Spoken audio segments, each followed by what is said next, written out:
Ni kikundi cha watu ambao vifua vyao vimetunishwa na itikadi ya mageuzi, haki, utawala bora. Iwe mvua, liwe jua, usiku na mchana, vinywa vyao vinaimba wimbo wa mabadiliko. Mbele ya gamba gumu mithili ya mamba dume, wanahimili mikiki, wanalipa harama ipasayo ili kutimiza adhma ya kusudio lao. Ni wakati ambapo mwenyekiti wa chama chao cha Demokrasia na Maendeleo Tundu Antipas Mughwai Lissu anasota rumande. Makamu mwenyekiti wa chama hicho John Heche na yeye anazidi kuyasumbukia, kuyaendeleza yote walionia pamoja katika chama hicho.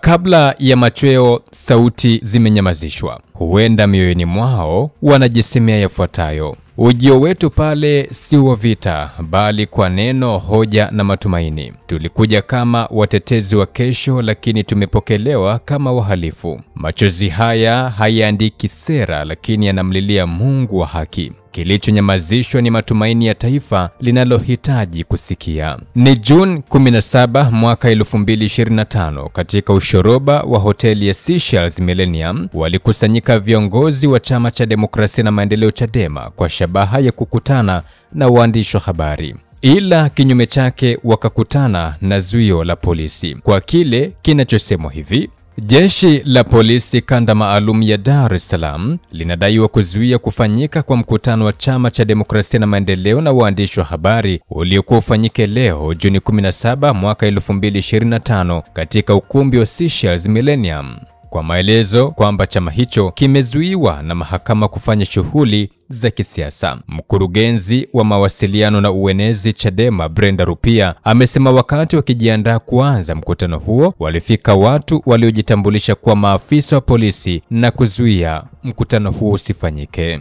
Siku kadhaa nyuma, vyombo mbalimbali vya habari vilipambwa na habari ifuatayo: Chadema yazuiliwa kufanya shughuli za kisiasa. Kisha taarifa ikafuata: mahakama yazuia Chadema kufanya shughuli za kisiasa kutumia mali zake kufuatia malalamiko ya wanachama wake. Mahakama Kuu chini ya Jaji Hamidu Mwanga imetoa amri ya Chadema kusitisha kufanya shughuli za siasa pamoja na kuzuia chama hicho kutumia mali zake kufuatia malalamiko yaliyofikishwa mahakamani hapo na aliyekuwa makamu mwenyekiti wa Chadema Zanzibar Said Issa Mohamed na wenzake. Katika kesi hiyo ya madai namba 8323, wanachama hao wanalalamika kuwa hakuna usawa wa mgawanyo wa mali katika chama hicho kati ya Tanzania bara na visiwani. Lakini pia walilalamika kwamba chama hicho hakiwapi fursa wanachama ambao wanatoka Zanzibar na kueleza kuwa kumekuwa na ubaguzi wa kidini, kijinsia na kimakazi ndani ya chama hicho.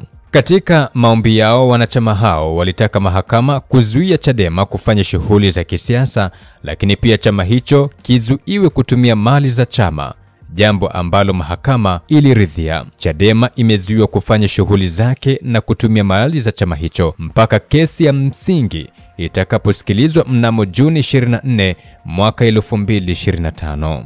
Hii ni Simulizi na Sauti.